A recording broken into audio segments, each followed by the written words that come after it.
Bom dia, crianças. Vamos falar hoje um pouquinho sobre a passagem fora de contexto do Charlie Kirk pro outro lado.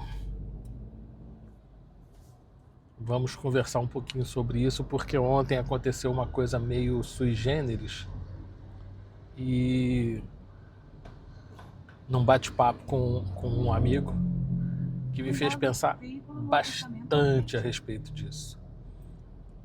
Sabe aqueles amigos que a vida traz pra gente, que você nunca viu, nunca chegou perto, não conhece, nunca conversou pessoalmente, e mas que você, pela internet, tem a impressão de que conhece ele há anos e anos e anos?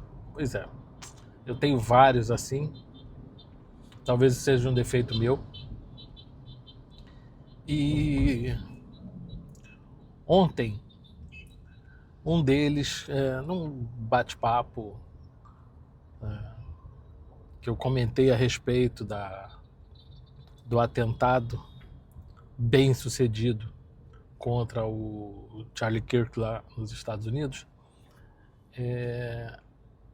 ele mostrou o quanto algumas pessoas são facilmente manipuláveis pelo quarto poder, pela mídia. Eu já falei com ele que ele precisa buscar um pouco mais de conhecimento, que ele precisa parar de se informar pelos mesmos militantes, militontos, né, pelas gargantas compradas da esquerda que recebem dinheiro do George Soros e George Soros, né, e de outras fontes influentes assim, né, Fundação Ford, etc, etc.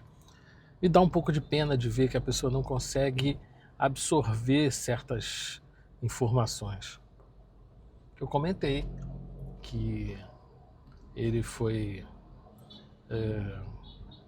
vítima de um ativista de extrema esquerda, mas essas pessoas são tão manipuladas, né, tão obtusas, que não conseguem entender esses conceitos de extrema esquerda, extrema direita, né? O Brasil sequer tem direita. Não existe um partido de direita no Brasil. Nenhum. Temos alguns partidos de centro e temos talvez uns dois que estão mais voltados à centro-direita hoje em dia. Mas nós não temos nenhum partido realmente de direita conservador, e eu estou participando da luta para conseguir fundar o primeiro, entendeu? Que é o Partido Conservador. Vocês podem procurar isso no Instagram e ver o trabalho do Bernardi, que é o presidente nacional do partido, e a gente precisa de muitas assinaturas para homologar isso. Mas voltando ao bate-papo com o nosso amigo lá, quando eu falei que a esquerda, esse pessoalzinho aí que a gente sabe como é que age, gosta de tirar a vida dos outros, gosta de fazer umas maldades assim, tal.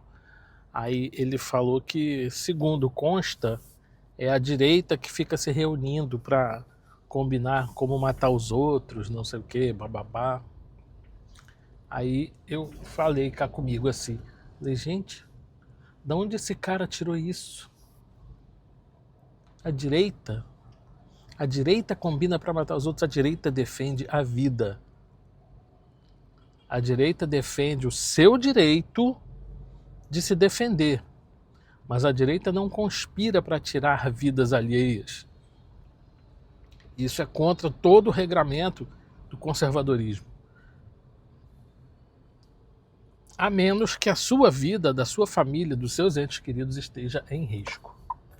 Aí você tem o instrumento da legítima defesa, a instituição da legítima defesa. Mas é diferente, é quando uma pessoa mal intencionada infere uma injusta agressão contra você, sabe-se lá com que intenção. Mas quem fica por aí... Aí ele falou...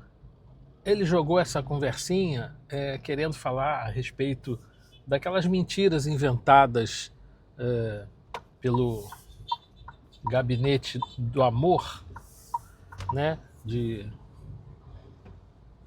Alexandre de Moraes e tal, tudo que o Tagliaferro está colocando agora para fora, né, mostrando como funcionam as mentiras.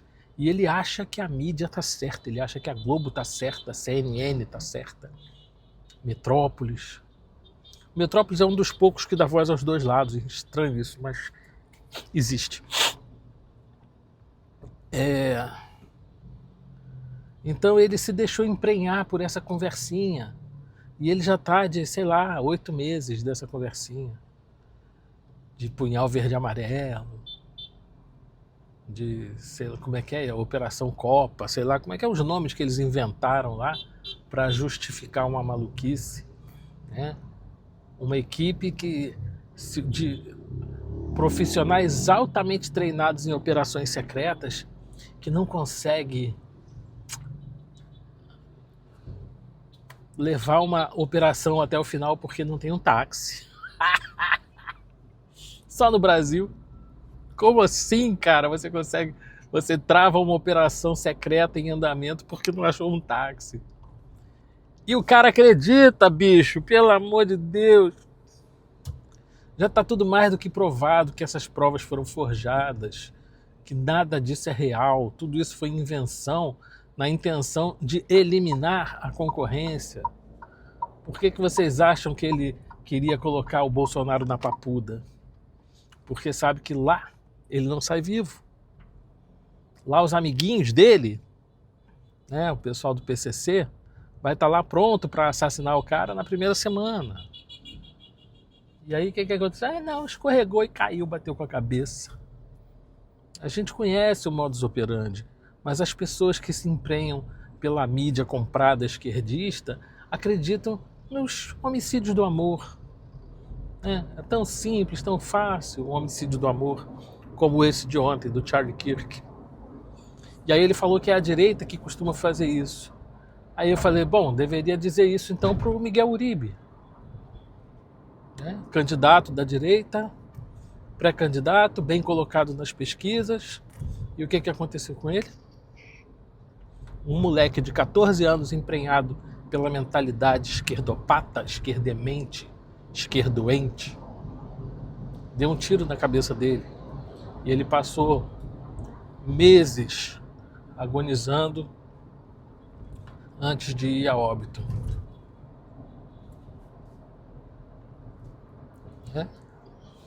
Talvez Sebastião, né? Aquele repórter que estava, repórter da Band, eu lembro muito bem disso,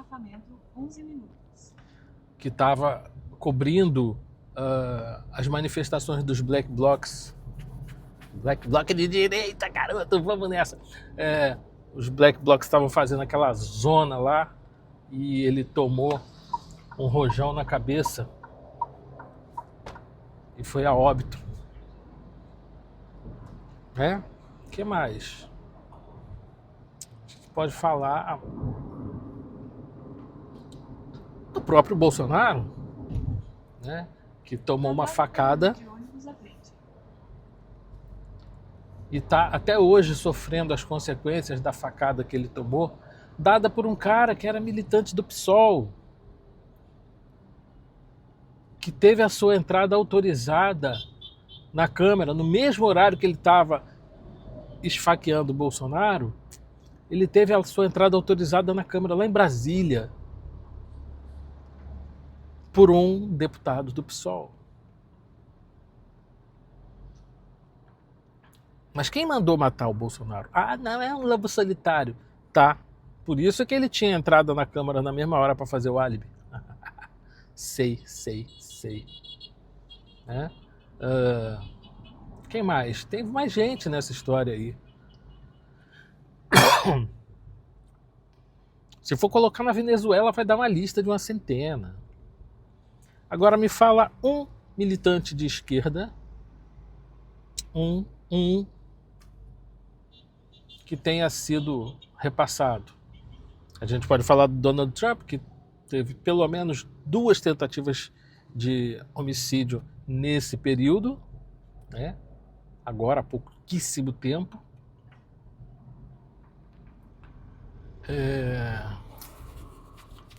Pouquinho antes de se eleger, acho que depois de eleito também já teve uma tentativa que foi frustrada pelo serviço secreto. É extremamente comum você ver a ignorância das pessoas. Ignorância que eu digo não é no sentido pejorativo que as pessoas deram ao termo ignorância. Ignorância é a falta de conhecimento. É ignorar. Entendeu? É que tem gente que quando a gente fala quando fala em ignorância, acha que está xingando. Não, estou só dizendo que a pessoa não tem um determinado conhecimento. Eu, por exemplo, eu tenho muitos conhecimentos, porque eu sou uma pessoa que sempre gostou de estudar, sempre teve facilidade de aprender. Não é à toa que eu tenho a minha profissão, não é à toa que eu estou onde eu estou, não é à toa que eu faço o que eu faço. Mas eu, por exemplo, adoro astronomia, adoro física quântica, gosto de física nuclear. Então eu gosto de estudar esses temas, eu gosto de ver quando essas coisas aparecem em noticiário. Aí eu me interesso, eu tento saber mais. Eu estou sempre buscando conhecimento. Eu sou um dos discípulos do ET Bilu, sabe como é que é? Busquem conhecimento. A minha vida é essa, cara. Eu passo a vida estudando. Então, eu não sou... Ontem eu soltei um vídeo brincando com isso, que eu sou bacharel em Direito. Não, eu não sou, eu não entendo de Direito, eu não sou advogado, não sou juiz, não sou procurador, não sou promotor, não tenho nada a ver com essa área. Meu pai queria que eu fosse, mas eu, burro, resolvi partir para medicina. Tivesse virado juiz, talvez eu estivesse lá no Supremo hoje.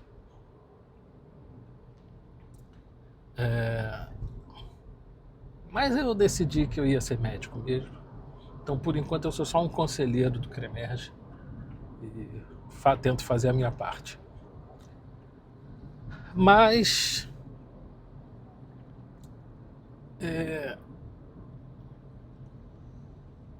por ser conselheiro do CREMERGE e por lidar muito mesmo com processos, sindicâncias, que é parte do meu trabalho no CREMERGE, eu preciso conhecer um pouco da legislação. Eu preciso conhecer o suficiente para saber o que é a atribuição do CREMERGE e o que não é. Saber como lidar com uma sindicância e com um processo, porque os processos são julgados e não são julgados por juízes. São julgados por um colegiado de médicos que precisam entender os ritos legais, precisam saber de uma série de coisas, e é com isso que a gente trabalha. Então eu sou obrigado a estudar um pouco do direito, eu sou obrigado a estudar muito da medicina, porque quando a gente vê ali os julgamentos, a gente não vê só da minha especialidade. Eu tenho 35 anos de pediatria nas costas, todos eles atuando em CTI neonatal e CTI pediátrico. Então, quando aparece um caso de ortopedia, eu preciso ter uma noção do que está acontecendo ali, né? Então, eu não entendo nada de ortopedia, eu sou ignorante em ortopedia. Eu sei que ossos quebram e muitas vezes precisam ser consertados. Agora, o resto realmente não faz parte do meu dia a dia. Então a gente precisa ir se consultar com alguém que entenda.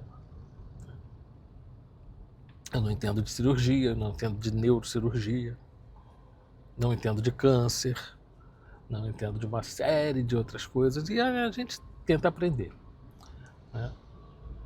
Mas o nosso amigo lá, eu acho que ele está satisfeito com o pouco que já tem no cérebro, então ele não busca conhecimento, ele não busca as notícias por trás das notícias, ele não busca saber a quem interessam as notícias, que é a parte mais importante, descobrir a quem interessa aquela falácia que está sendo jogada ali, a quem interessa quando se divulga a pura verdade e se protege a população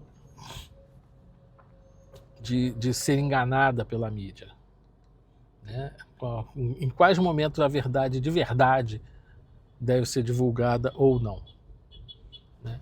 Então, isso é uma coisa bem complicada, porque as pessoas não buscam a essa parte da divulgação, não buscam saber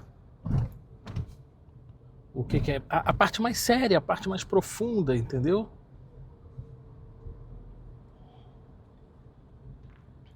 Que é normalmente aonde você descobre as entrelinhas das coisas, as teias que sustentam o sistema. Então eu tenho um pouquinho de pena, cara, mas eu sei que você é um cara super inteligente, senão você não ia ter alcançado a posição que você alcançou. E eu sei que um dia você vai mudar essa sua preguiça de conhecer as coisas, de entender as coisas a fundo. Não vai na do Anderson, não, rapaz. Não vai na do Anderson, não, que tu vai acabar rodando bolsinha. Cara, a gente não se conhece pessoalmente, nenhum deles, cara. Não conheço nenhum deles pessoalmente. Mas eu me divirto porque a gente fala bobagem o tempo todo naquele grupo lá. Atualmente eu tô com tanto trabalho que eu nem tô conseguindo entrar muito. De vez em quando só eu entro, leio e falo uma bobagem qualquer. Mas a galera lá do Caverna é muito engraçado, cara. Tem uns lá que são tão tapados, tão tapados, tão tapados, que eles repetem, eles botam as notícias assim como se estivessem abafando. Pô, o cara é o melhor do mundo, eu sou eu, olha como é que eu entendo das coisas. Aí bota lá notícia do Brasil 247, Poder 360, esses blogzinhos vendidos da esquerda. É muito engraçado, bicho. Mas deixa pra lá, já falei pra cacete. Tô triste pra caramba porque você vê a esquerda não tem condição de encarar alguém com bom nível de conhecimento e raciocínio rápido em debate nenhum. Vão perder todos, porque tudo na esquerda é baseado em uma mentira. Tudo na esquerda é baseado nas premissas do Marx, na história da mais-valia, que já está mais do que provado que isso simplesmente não existe. Não funciona. A esquerda nunca funcionou em lugar nenhum. Você pode falar, por exemplo, na China. A China é uma história um pouco diferente, porque a China é um sistema comunista onde existe um capitalismo de Estado. Então as grandes empresas, o crescimento da China, aquela coisa toda que se vê, é completamente diferente do que realmente acontece. Porque se eu perguntar para você hoje, principalmente vocês aí do Caverna que adoram o sistema chinês, igual o Bocão lá da lista do Odebrecht falou, né, que adora o sistema chinês, que é sensacional, é um exemplo. Infelizmente, você sabe qual é o país que mais condena pessoas à morte no mundo? Sabe onde mais tem gente morrendo por ordem do governo para ser calado? Por simplesmente discordar do governo? Por falar coisas que o governo não quer ouvir? Imagina quem é. Tenta imaginar qual é o sistema que faz isso. E é isso que eles admiram, é isso que eles acham lindo, porque aí só eles têm voz. Então, quando você não tem liberdade, nada existe sem liberdade. Nada. Sabe o que é isso? Não existe nada sem a liberdade. E na China você não tem liberdade. Você não pode se mudar de cidade, a menos que seja para casar. Ou para trabalhar, talvez. Em alguns casos você consegue se mudar para trabalhar. Outros, não. Bom, estou quase chegando no meu trabalho. Ainda falta um pouquinho, agora parou o trânsito aqui de novo. Vou deixar vocês com a paz de vocês. Vou seguir meu trajeto aqui. E devo soltar mais alguns vídeos hoje. Nem adianta anunciar, né? Tem tão pouquinha gente seguindo o canal, 120 e poucas pessoas. Mas isso vai crescer, eu tenho certeza que vocês vão me ajudar a fazer esse canal crescer. Lá ele. E para isso, curte, comenta, compartilha, se inscreve aí. Ajuda a gente a mostrar que o conteúdo aqui é bom, é maneiro, é legal. Se você não gostou, legal, manda para os seus inimigos. Eles vão gostar. E apoia a gente lá na fundação do Partido Conservador, tá? No Instagram, o Partido Conservador. E tem um site que é o anistiabrasil.com.br. Eu já falei em vídeo anterior que eu sou contra a anistia, que eu acho que não tem que ter anistia nenhuma, porque todo esse processo é nulo de pleno direito, como disse o Fux ontem. Nasceu de um erro e o fruto da árvore contaminada está contaminado, não pode ser utilizado. Todo esse processo nasceu de um inquérito aberto de ofício em um tribunal que não pode abrir inquéritos de ofício, a menos que seja para investigar um crime que ocorreu dentro das suas dependências. E isso nunca aconteceu. Apesar do Procurador-Geral da República, do senhor Paulo Gonet, ter entrado armado lá para tentar matar o Gilmar Mendes, ele não matou. Isso não deu em nada. O ônibus não sabe fazer curva, tio? Porra, tem que fechar os outros? Oxe. Então é isso. Anistia Brasil, vê lá a ficha de apoio ao nosso partido, assina, manda para nós que a gente vai ter um partido de direita de verdade nesse país, com pessoas de visão conservadora, pessoas que buscam progresso de verdade, não são os progressistas que vêm... Outro me fechando, oh, que beleza que tá isso, né? Então, os progressistas não querem progresso nenhum, querem prisão, querem domínio, querem poder, querem grana. Então vamos ter um partido conservador, um partido que quer manter as coisas boas funcionando e mudar as coisas que estão ruins. Beleza? Vem com a gente, grande beijo para vocês, até o próximo vídeo, se o Xandão não mandar me prender. Beijos, fui!